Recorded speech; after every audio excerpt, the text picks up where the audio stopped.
It is with joy that we meet you for our meditation of the week.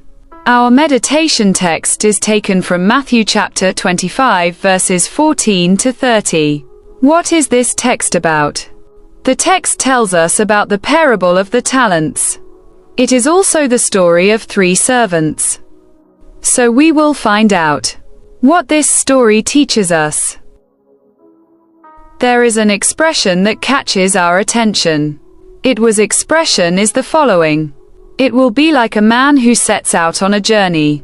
It will be like a man who goes on a journey. The beginning of the text, i.e. verse 14, clearly shows that the parable of the talents explains that develops the parable of the 10 virgins. Parable comes before the parable of the talents.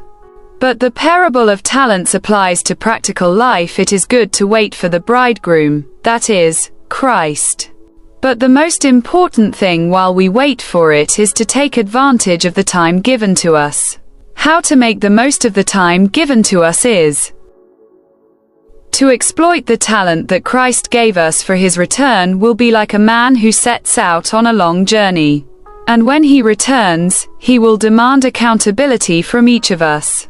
Talents are natural gifts, but also spiritual gifts. The Holy Spirit is the greatest talent that a man can receive. What meaning do we give to the parable of the talents? Christ gives gifts vary to his disciples.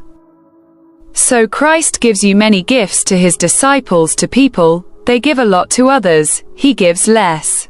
Whatever he gives us, he wants us to use it. If we are given to serve in the administration of the church, we must apply ourselves. If we are to lead a choir or a prayer group, we must be an exemplary guide. If he grants us the ministry of the word, we must feed souls with diligence and wisdom. In summary, according to the gifts and abilities, each Christian must give an account to the Lord for all that he has received. And the most important thing we receive is love, faith, and obedience. Donations received are to be put to the service of God and others. In a word, it is your language to be put at the service of the church for the salvation of souls.